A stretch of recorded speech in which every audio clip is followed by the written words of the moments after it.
예, 모더니즘 문학에서 가장 중요한 작가 중에 하나, 영국 문학의 빛나는 별, 의식 흐름의 기법을 고안한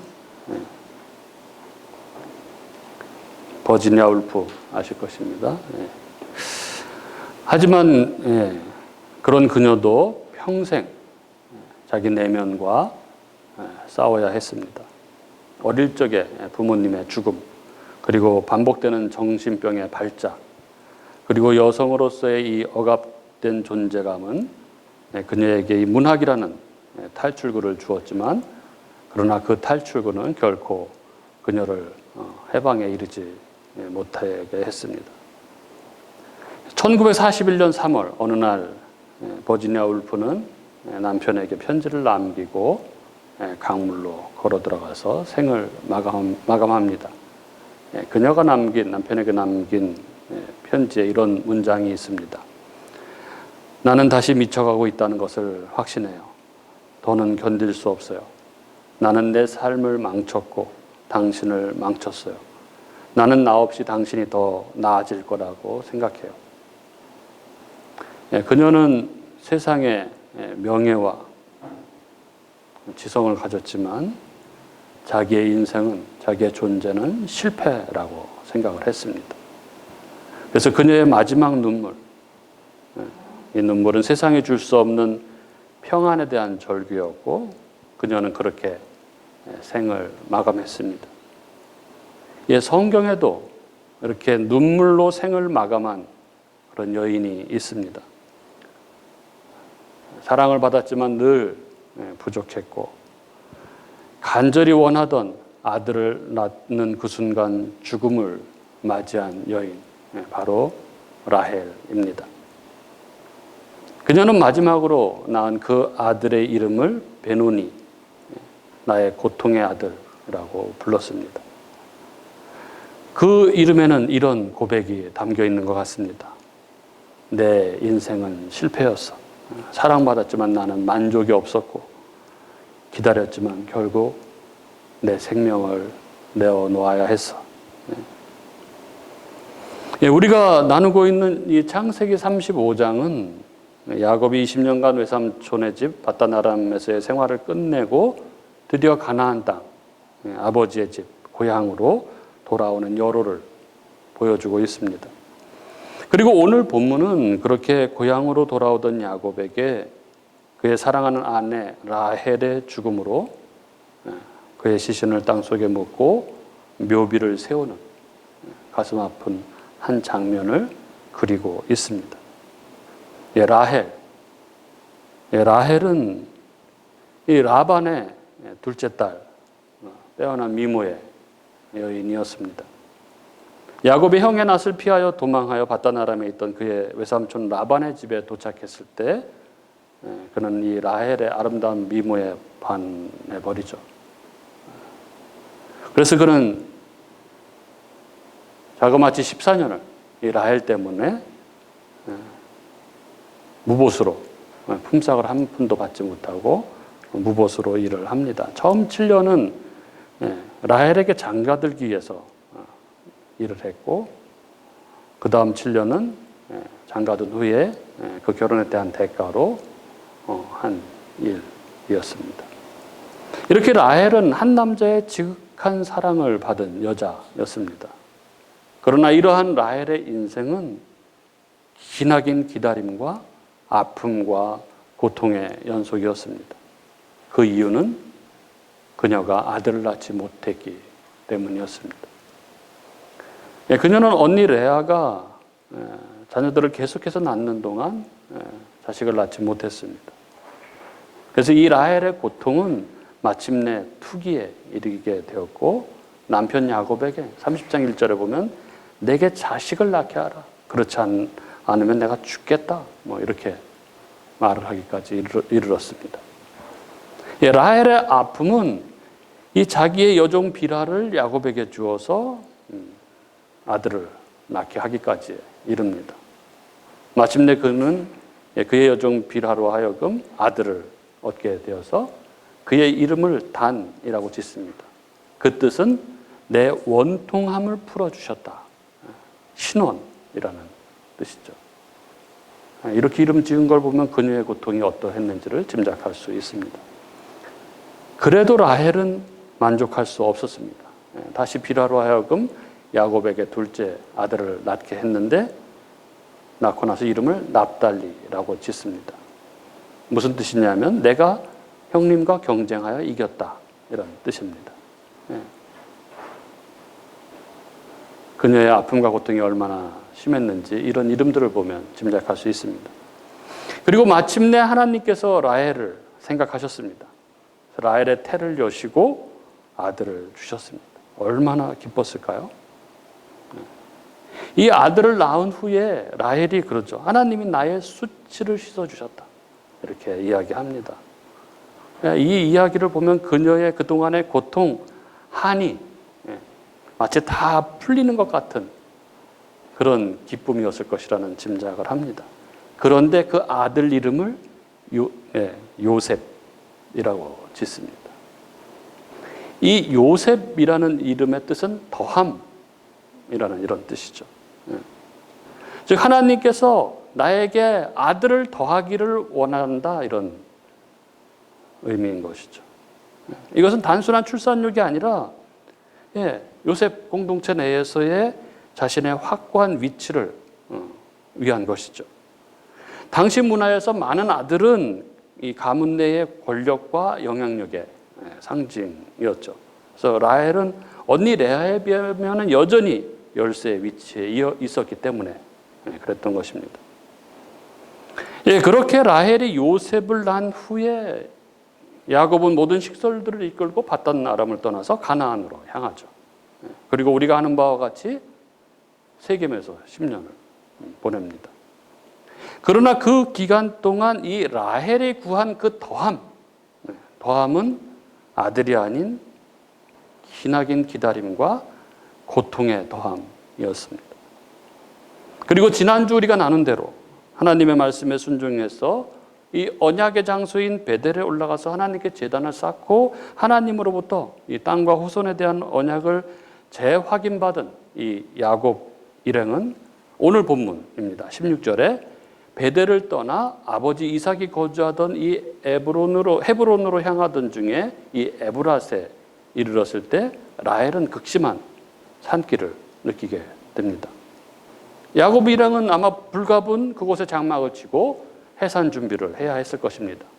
라헬은 아주 지독한 난산, 지독한 산통을 겪었습니다. 그리고 17절 마침내 그를 돕던 해산을 돕던 산파가 두려워 말라. 지금 그대가 또 등남하느니라 하면서 기쁜 소식을 라헬에게 알렸습니다. 그러나 그녀에게 들려온 그가 기다리고 기다리던 그 등남의 소식은 결코 그녀에게 기쁨이 되지 못했습니다. 아들 요셉을 낳은 후에 그렇게도 아들을 더해 주시기를 원했던 이 라헬이었지만 그가 아들을 받는 그 순간에 그 기쁜 소식을 듣는 그 순간에 라헬은 진통이 극에 달해 있었습니다. 18절 그렇게 라헬이 죽게 되어서 숨이 멎으려는 순간에 라헬은 그 아들의 이름을 베노니라고 부릅니다. 베노니 히브리어로 나의 슬픈 아들 이런 뜻입니다. 이는 이 아이의 탄생이 나의 죽음을 가져왔다는 한탄인 동시에 그의 모든 삶의 그 아픔, 고통, 한이 다 집약된 그런 말입니다. 이 라헬의 임종 장면은 라헬의 삶의 요약이라고 할 수 있습니다. 이런 것이죠. 오 슬프고 슬프도다. 내가 헛되게 수고하였구나. 내 슬픔의 아들이여. 이렇게 라헬은 자신의 인생이 실패했다고 눈물을 흘리고 절규하며 죽어갔습니다. 야곱은 사랑하는 아내 라헬의 최후를 현장에서 지켜보았습니다. 아름답기 그지없던 사랑하는 아내 라헬의 마지막 장면입니다. 그리고 그녀가 그토록 학수고대하던 아들을 낳았는데 기뻐하지 못하고 오히려 그 입에서 베노니라고 부르는 그 소리를 옆에서 들었습니다. 그때 야곱은 이 이름이 사람들에게 불려지기 전에 재빨리 베냐민으로 고쳐 불렀습니다. 이 베냐민이라는 이름의 뜻은 내 오른손의 아들 혹은 내 행복의 아들, 이런 뜻입니다. 라헬은 자신의 생명을 앗아간 이 아들을 슬픔의 아들이라 부르며 절망 속에 눈을 감았지만 베델에서 하나님 앞에 바로 선 이 야곱은 이 아이를 내 오른손의 아들, 행복의 아들 베냐민이라고 불렀습니다. 이것은 하나님의 언약 안에서 이 아이를 바라본 그러한 해석의 이름이었습니다. 19절, 그렇게 라헬이 죽자 야곱은 라헬을 에브랏 곧 베들레헴으로 향하는 길 옆에 매장하고 20절에 거기에 묘비를 세웁니다. 이것을 라헬의 묘비라고 하는 것이죠. 라헬은 성경에 기록되어 있는 여인들 중에서 아들을 낳다 죽은 첫 번째 여인이죠. 그리고 임종 때 눈물로 침대를 적신 여인으로 그렇게 기록됩니다. 그래서 그녀는 이스라엘 안에서 롯의 아내가 소돔과 고모라에 대한 미련으로 소금 기둥으로 남아 있듯이 그녀의 무덤, 이 라헬의 무덤 또한 이스라엘에선 슬픔의 상징으로 그렇게 남았습니다. 그래서 라헬의 무덤을 상고하는 사람들은 라헬의 눈물을, 라헬의 슬픔을 기억하게 되는 것이죠. 그리고 그로부터 1300년의 세월이 흐른 후에 하나님의 손에 붙잡혀서 평생을 독신으로 하나님의 말씀을 전하며 눈물로 살았던 선지자 있죠. 하나님이 전하라는 말씀을 선포하는 것 때문에 평생을 이스라엘의 왕들에게 또 동료 선지자들에게 제사장들에게 온갖 조롱과 모욕을 받으며 눈물로 살았던 선지자, 바로 예레미야입니다. 그에게 주어진 하나님의 임무는 아주 가혹했습니다. 그는 이스라엘 왕국의 타락상을 지켜보며 그 동족들이 회개하지 않으면 나라가 패망할 것이라고 눈물로 경고했습니다. 하지만 그의 간곡한 호소는 허사였습니다. 그리고 예언대로 예루살렘은 패망하고 백성들은 포로가 되어서 바벨론으로 끌려갔습니다. 예레미야는 희망이 보이지 않는 포로 생활에 지친 그 동족들에게 각자 자기 자리에서 성실하게 살라고 눈물로 당부합니다.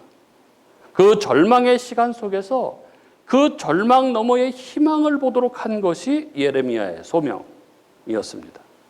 그리고 이 눈물의 선지자 예레미야가 이 라헬의 이야기를 기억하고 있었습니다. 예레미야서 31장 15절은 이렇게 적고 있습니다. 여호와께서 이와 같이 말씀하시니라. 라마에서 슬퍼하며 통곡하는 소리가 들리니 라헬이 그 자식 때문에 애곡하는 것이라. 그가 자식이 없어져서 위로받기를 거절하는도다. 라마는 이 예루살렘 북쪽에 있는 지역인데 이 포로로 끌려가던 이스라엘 백성들이 모여있던 곳입니다. 예레미야는 바벨론 포로로 끌려가는 이스라엘 백성들의 고통, 그 슬퍼하는 통곡의 소리를 마치 죽은 라헬이 무덤에서 자식들의 비극을 지켜보며 우는 것처럼 이렇게 표현을 합니다. 즉 라헬의 울음은 모든 슬픔, 모든 애곡의 눈물의 상징으로 사용한 것입니다. 라헬의 애곡은 이스라엘 공동체 전체의 아픔을 대변합니다. 위로받기를 거절하는 라헬의 심정, 이것이 이스라엘이 처한 고통이었습니다. 그리고 이어지는 16절, 17절은 이렇게 적고 있습니다. 여호와께서 이와 같이 말씀하시니라. 내 울음소리와 내 눈물을 멈추어라. 내일에 삭슬 받을 것인즉 그들이 그의 대적의 땅에서 돌아오리라. 여호와의 말씀이니라. 너의 장래에 소망이 있을 것이라. 너의 자녀가 자기들의 지경으로 돌아오리라. 여호와의 말씀이니라. 무슨 말입니까? 너희는 지금 비극, 슬픔, 고통, 애통 가운데 있다. 그러나 내 울음소리와 내 눈물을 멈추어라. 너의 장래에는 소망이 있을 것이다. 그렇습니다. 라헬의 애곡은 절망으로 끝나는 것이 아닙니다. 그 절망 너머에 소망이 기다리고 있습니다. 하나님은 예레미야 선지자를 통해서 당신 백성의 고통, 슬픔, 그 애통 너머에 내가 소망을 예비하고 있다라고 이렇게 말씀하고 계신 것입니다. 그리고 신약으로 들어와서 이 라헬의 눈물은 마태복음에서 다시 인용됩니다. 마태복음 2장 16절부터 18절까지만 제가 읽겠습니다. 이에 헤롯이 박사들에게 속은 줄을 알고 심히 노하여 사람을 보내어 베들레헴과 그 모든 지경 안에 있는 사내 아이들을 박사들에게 자세히 알아본 그때를 기준하여 2살부터 그 아래로 다 죽이니, 이에 선지자 예레미야를 통하여 말씀하신 바 라마에서 슬퍼하며 크게 통곡하는 소리가 들리니 라헬이 그 자식을 위하여 애곡하는 것이라. 그가 자식이 없으므로 위로받기를 거절하였도다 함이 이루어졌느니라. 이렇게 적고 있습니다. 드디어 라헬의 애곡이 완성됩니다. 그녀의 고통과 절망이 극한으로 차오릅니다. 바로 헤롯에 의해서 이 베들레헴의 아이들, 2살 아래의 모든 아이들이 잔혹하게 살해당한 것입니다. 분노한 헤롯은 그 무죄한 아이들, 그 무죄한 영혼들을 모조리 살해함으로써 베들레헴을 눈물의 바다로 빠뜨렸습니다. 이 슬픔을 무엇으로 위로할 수 있겠습니까? 눈에 박혀서 사라지지 않는 자식들, 그 영롱한 눈망울들을 어떻게 잊을 수 있겠습니까? 그 피범벅이 된 자식을 끌어안고 통곡하는 이 베들레헴의 어머니들을 무엇으로 위로할 수 있겠습니까? 라헬의 애곡이 예레미야 때 다시 살아난 것처럼 아기 예수 그리스도의 탄생의 시점에 이 베들레헴에 온 이스라엘에 라헬의 애곡이 다시 가득하게 된 것입니다. 자신의 죽음으로 라헬은 자식을 헛되게 낳았다고 생각을 했습니다. 그래서 그녀는 통곡했습니다. 그리고 숨이 넘어가면서 자식을 향해 베노니라고 불렀습니다. 이 라헬의 눈물은 무엇을 의미하는 것입니까? 그것은 자기 중심에서 나오는 눈물, 절규, 울부짖음입니다. 그녀는 자식을 위해서 운 것이 아니라 자기 자신을 위해서 운 것입니다. 결국 라헬은 하나님 앞에서 큰 죄를 범한 것입니다. 자녀를 갈망하는 것이 잘못은 아니지만, 그러나 그녀는 야곱의 아내로서, 그 야곱의 언약 안에 자녀를 낳는 자로서, 육신의 자녀가 아닌 하나님의 약속의 자녀, 정확하게는 그리스도 예수 안에서 태어나게 될 그 무수한 하나님의 자녀들을 바라볼 수 있었어야 했습니다.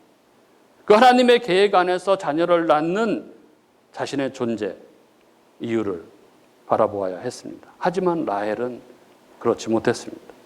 그녀는 하나님의 언약, 하나님의 계획, 하나님의 영광이 아닌 자기 자신, 자만을 섬기고 있었습니다. 자녀들은 라헬의 목적이었고 그녀 자신의 영광의 중심에 있었습니다. 라헬은 육신적인 안목으로 이 땅에 있는 일시적인 것들, 잠시 잠깐 오면 사라져버릴 것들, 그 헛된 영광 때문에 탄식하며 눈물을 흘렸던 것입니다. 라헬이 만약에 하나님의 언약, 하나님의 영광을 구하는 삶을 살았더라면 라헬은 자기가 처한 상황, 자기의 죽음마저도 기꺼이 받아들일 수 있었을 것입니다. 하지만 라헬은 그것을 결코 받아들일 수 없었습니다. 라헬의 삶의 목적은 하나님의 영광이 아니라 자신의 영광을 구하는 삶이었기 때문에 자신의 죽음을 불러온 자녀의 탄생이 그에게 아무 위로가 되지 못하고, 그래서 그는 애곡 가운데 숨을 거두고 만 것입니다. 그 아들을 베노니라고 부르면서 그 베노니가 베냐민으로 바뀌는 것을 알지 못한 채, 베노니를 부르며 흘러내린 그 눈물이 십자가 위에서 예수 그리스도의 보혈로 흘러내릴 것을 알지 못한 채 그래서 이제는 더 이상의 슬픔의 아들이 아닌 우리에게 기쁨의 아들, 소망의 아들, 하나님의 아들이 오신다는 것을 알지 못한 채 그렇게 마지막 생의 순간을 맞이했던 것입니다. 많은 사람들이 라헬처럼 살아갑니다. 하나님 백성 공동체 안에 있으면서도 하나님의 영광이 아닌 자기 자신의 영광을 구하며 살아갑니다. 그래서 내가 중심이 되어서 사람들을 바라보고 내가 중심이 되어서 공동체를 바라보고 그래서 시기와 탐욕 가운데 잠깐 후면 다 사라져버릴 그 헛된 영광을 구하며 살아갑니다. 그리고 그 욕구와 욕망, 내가 바라던 영광이 채워지지 않아서 슬퍼하며 웁니다.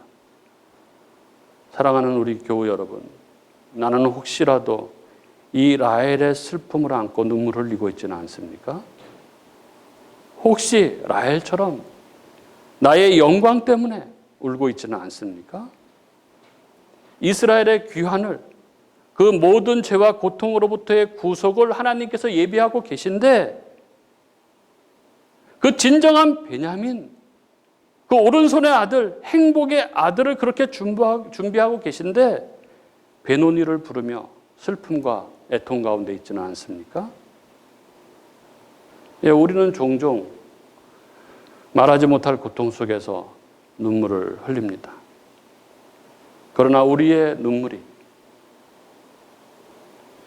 현재 이 고통 너머에 있는 그 하나님의 계획을 알지 못한 채 흘리고 있는 것인지도 모르죠. 설교 준비를 마치고 또 마음이 동해서 시를 한 편 썼습니다. 들려드리겠습니다. 눈물이라는 제목으로 썼습니다. 눈물은 언제나 마지막 한 방울까지 진하다. 그 안에는 삶의 고된 짐들이 담겨 있기 때문이다. 자꾸만 바라보아 허공에 마저 길을 낸 눈길들이 거기 다 녹아있기 때문이다. 어쩌겠나. 인생은 하나를 지켜내기 위해 하나를 버려야 하는 것을 잊지 말자. 눈물이 떨어져 소금꽃을 피운 그 자리도 어느 봄날 눈부신 꽃을 피운다는 것을. 인생의 길에서 우리는 많은 슬픔과 상처들을 겪습니다. 때로는 그 고통이 너무 커서 숨이 막히기도 합니다. 하지만 우리는 그 고통과 눈물 속에서 그 고된 짐을 지고 있지만 그러나 앞을 보고 계속해서 나아가야 합니다. 라헬은 오랜 세월 자식을 낳지 못해 고통 속에 눈물을 흘리며 끝내 아들을 낳고도 그 아들을 지키지 못한 채 죽음을 맞이하게 됩니다. 통곡의 눈물 속에서 그 눈물은 떨어져 소금꽃을 피웠을 것입니다. 그의 아들의 이름을 베논이라 부르며 인생의 실패를 한탄했습니다. 그녀는 그 고통과 상실의 순간에 하나님의 계획을 바라보지 못했습니다. 그녀는 하나를 지켜내기 위해 하나를 버려야 한다는 진리를 몰랐습니다. 그래서 그녀는 어떤 위로도 받기를 거절했습니다. 눈물이 떨어져 소금꽃을 피운 그 자리도 어느 봄날 눈부신 꽃을 피운다는 것을 그녀는 알지 못했습니다. 그러나 하나님은 우리의 고통과 눈물의 자리를 그냥 허용하지 않으십니다. 우리가 겪는 고통과 눈물 속에서 하나님은 그곳에 새 길을 준비하고 계십니다. 그렇습니다. 우리의 눈물은 결국 우리가 가는 길에서 새로운 희망의 꽃을 피우기 위한 씨앗이 될 것입니다. 우리가 눈물 속에서도 소망을 찾을 수 있는 이유는 바로 그 눈물이 우리를 더 강하게 만들고 하나님께서 우리의 고통을 통해서 더 큰 역사를 이루실 것을 믿기 때문입니다. 우리가 겪는 모든 고통은 결국 하나님의 구속 역사에서 새롭게 태어날 꽃처럼 그렇게 맑고 아름다운 날로 이어지게 될 것입니다. 오늘 말씀 안에서 우리 각자가 하나님의 음성을 듣는 귀한 은혜가 있기를 바랍니다. 그래서 우리가 처한 우리 삶의 고통의 자리, 그 절망의 자리에서도 우리가 믿음으로 베냐민을 부를 수 있는 그런 저와 여러분이 될 수 있기를 주님의 이름으로 축복합니다.